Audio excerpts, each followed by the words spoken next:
براہ کرم ہماری حوصلہ افزائی کے لیے ہمارا چینل ضرور سبسکرائب کیجیے اور بیل آئیکن کو پریس کر دیجیے تاکہ ہماری ہر نئی ویڈیو آپ کو وقت پہ مل سکے۔ اعوذ باللہ من الشیطان الرجیم، بسم اللہ الرحمن الرحیم۔ السلام علیکم خواتین و حضرات، میں ہوں آپ کا ہومیوپیتھک ڈاکٹر رضوان ثاقب، اور آج میں آپ کو بتاؤں گا کہ پھلبیری کی وجوہات کیا ہیں، یہ کیوں ہوتی ہے، اس کے اسباب کیا ہیں، یعنی ریزنز کیا ہیں یا کازز کیا ہیں پھلبیری کے پیدا ہونے کی۔ اور اس کے ساتھ ہی میں آپ کو ایک بڑی ہی دلچسپ بات بتاؤں گا، وہ یہ ہے کہ آپ گھر میں بیٹھے ہی پھلبیری کے بارے میں اگر کسی فرد کو پھلبیری ہے تو وہ یہ بغیر کسی ٹیسٹ کے یہ شناخت کر سکے گا کہ کیا یہ پھلبیری کس سٹیج پر ہے، یہ کرونک ہے یا ایکیوٹ ہے، یہ بیماری جو ہے وہ کس سٹیج پر پہنچ چکی ہے اور اس کا علاج جو ہے وہ کتنا آسان ہے یا کتنا مشکل ہے۔ یہ آپ گھر بیٹھے ہی یہ بھی جان سکیں گے اور یہ بھی جان سکیں گے کہ آیا یہ پھلبیری ہے یا کوئی دوسرا مرض ہے۔ تو چلیے آئیے، آج ہم آپ کو پہلی بات تو یہ ہے کہ اس کے اسباب، وجوہات، سمٹمز اور اس کے کازز بتاتے ہیں۔ کازز میں یہ ہے کہ یہ کیوں ہوتی ہے۔ سب سے پہلی چیز تو یہ ہے کہ وراثت میں یا موروثی یعنی والدین میں، پیرنٹس میں اگر یہ مرض چلا آ رہا ہے تو اس کے چانسز زیادہ ہوتے ہیں کہ یہ مرض آپ کو بھی ہو سکتا ہے۔ اس لیے حفظ مقدم کے طور پر اگر والدین میں ہے تو بچوں کو ہومیوپیتھی کی میڈیسن کھانی چاہیے۔ دوسری چیز آٹو امیون ڈیزیزز، اگر ان میں سے کوئی ڈیزیز آپ کے جسم میں ہے تو یہ چانسز زیادہ ہیں کہ آپ کو بھی پھلبیری ہو سکتی ہے۔ آٹو امیون ڈیزیز ہے تو اس کے ساتھ آپ کو پھلبیری بھی ہو سکتی ہے، لیکوڈرما ہو سکتا ہے، وائٹلیگو کے مرض میں آپ مبتلا ہو سکتے ہیں۔ اور یہ آٹو امیون ڈیزیزز کون کون سی ہیں؟ مثلاً کینسر ہے، ایڈز ہے، شوگر ہے یا ٹی بی ہے، سورائسس ہے یا اس کو لیپروسی ہے، اور بہت ساری جتنی بھی یہ کینسر میں نے بتایا ہے کہ یہ جتنی بھی کسی بھی قسم کا کینسر ہے یا کسی بھی قسم کی جسم کے اندر ٹی بی ہے یا جونڈس ہے، یرکان ہے، ہیپاٹائٹس ہے، اس طرح کا کوئی بھی مرض اگر موجود ہے تو اس کی وجہ سے بھی آپ کو لیکوڈرما یا وائٹلیگو یا پھلبیری ہو سکتی ہے۔ اگلی چیز جو ہے وہ میں آپ کو چوتھی جو بتانے لگا ہوں وہ یہ ہے کہ سٹیرائڈز کا بے تحاشا استعمال۔ سٹیرائڈز کے بے تحاشا استعمال سے بھی جو ہمارے وائٹ بلڈ سیلز ہیں وہ ڈسٹرائے ہوتے ہیں اور ان کے اندر بلا وجہ کی تحریک پیدا ہوتی ہے، جس کی وجہ سے لیکوڈرما جو ہے وہ پیدا ہو سکتا ہے۔ اور اگلی چیز ہے پین کلرز کا بے تحاشا استعمال۔ پین کلر کے بے تحاشا استعمال سے کوئی بھی آٹو امیون ڈیزیز پیدا ہو سکتی ہے، جس میں ایک پھلبیری جو ہے یہ بھی جو ہے یہ ممکن ہے کہ وائٹلیگو یا برس یا پھلبیری جو ہے وہ بھی اس میں بھی انسان مبتلا ہو سکتا ہے جب پین کلر بے تحاشا کھائے جائے۔ اگلی چیز جو چھٹا اس کا کاز ہے وہ ہے جنک فوڈز، کولا مشروبات، یہ بے تحاشا ان کا استعمال۔ اور بعض دفعہ یہ ہے کہ جس وقت انسان کا پیٹ خالی ہوتا ہے اس وقت پی جائے تو یہ اور خطرناک ہوتے ہیں، جو کولا مشروبات ہوتے ہیں، اور ان کی وجہ سے اسکن ڈیزیزز ہو سکتی ہیں جن میں پھلبیری کا ہونا زیادہ چانسز ہوتے ہیں۔ اور ساتویں چیز ہے الکوہل کا استعمال، شراب کا استعمال، یعنی شراب خوری جو ہے یہ بھی یہ لیکوڈرما میں ہو سکتی ہے اس کی وجہ سے بھی۔ اور جو لوگ آرتھرائٹس میں مبتلا ہوتے ہیں، کسی بھی قسم کا جوڑوں کا درد ہے ان کو، تو اس کی وجہ سے بھی یہ چانسز ہوتے ہیں کہ لیکوڈرما بھی ان کو ساتھ ہی ہو جاتی ہے، کیونکہ آرتھرائٹس بھی ایک آٹو امیون ڈیزیز ہے اور اس کا بھی الحمدللہ ہومیوپیتھی میں بڑا اچھا علاج موجود ہے، اور اس کی وجہ سے یہ وائٹلیگو یا پھلبیری ہو سکتی ہے۔ اگلی چیز جو ہم آپ کو بتائیں گے وہ یہ ہے کہ ایسے لوگ جو بند کمروں میں رہتے ہیں،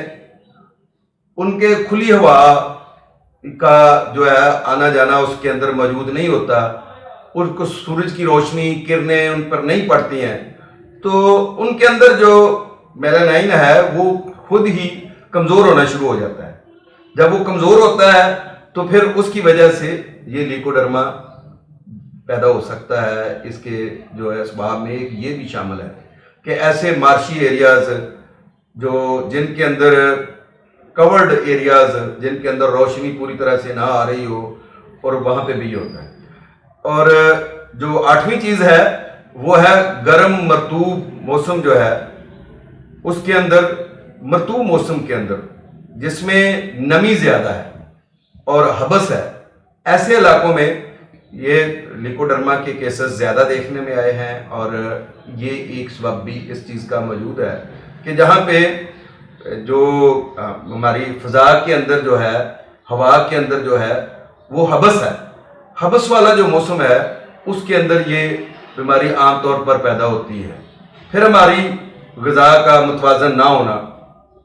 یہ ایک بھی بہت بڑا سبب ہے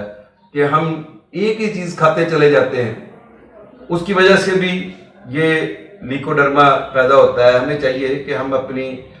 ڈائٹ جو ہے وہ انتہائی بیلنس رکھیں،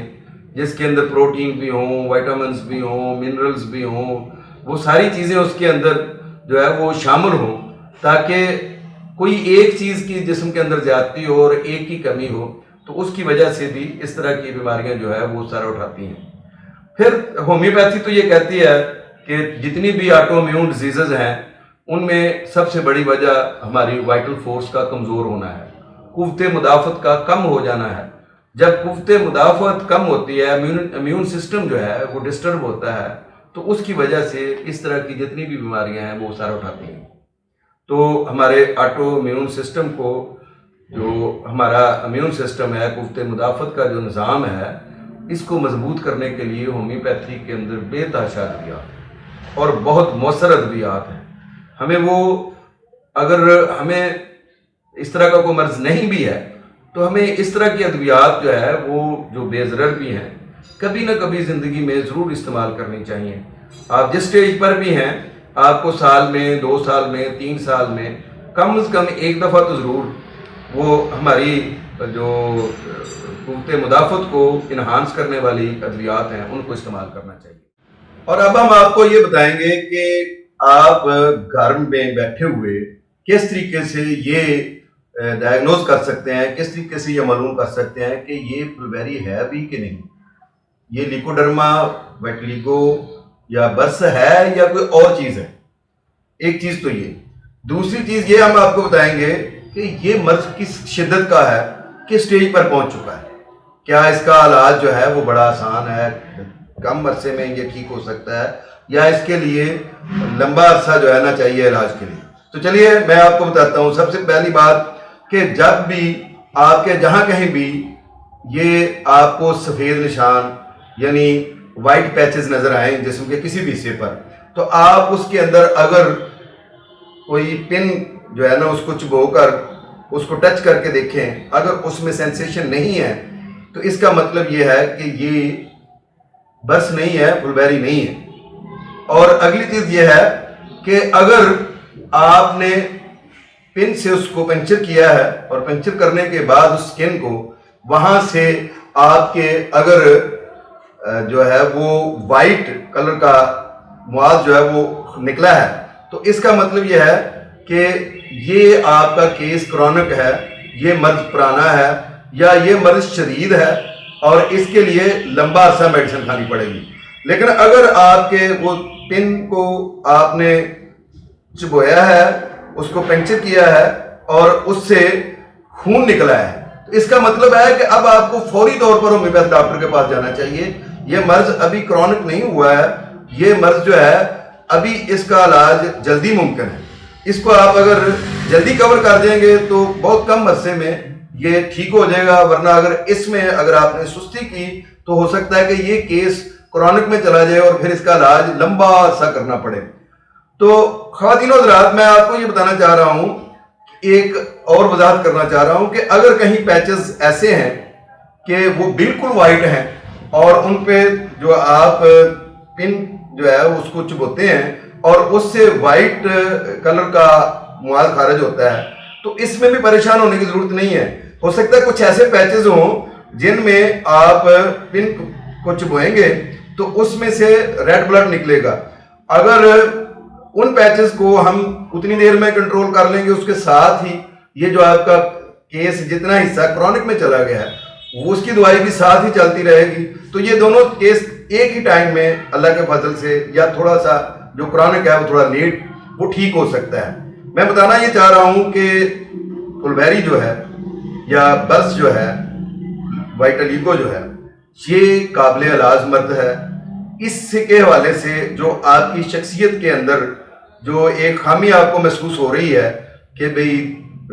اسکن جو ہے وہ خراب ہو گئی ہے اور میری خوبصورتی میں، میرے جو ہے وہ جسم میں یہ خرابی کی وجہ سے بے اعتمادی پیدا ہو گئی ہے، تو یہ آپ کو پریشان ہونے کی ضرورت نہیں ہے. اس مرض کا علاج الحمدللہ موجود ہے، ہومیوپیتھی میں بہت کامیاب علاج ہے، اور ایسے سینکڑوں پیشنٹ ہیں جو اللہ کے فضل سے ہمارے سے اس کی میڈیسن لے کر ٹھیک ہو چکے ہیں. اللہ تعالیٰ آپ کو دنیا اور آخرت کی کامیابی عطا فرمائے. بہت شکریہ. اللہ حافظ. السلام علیکم.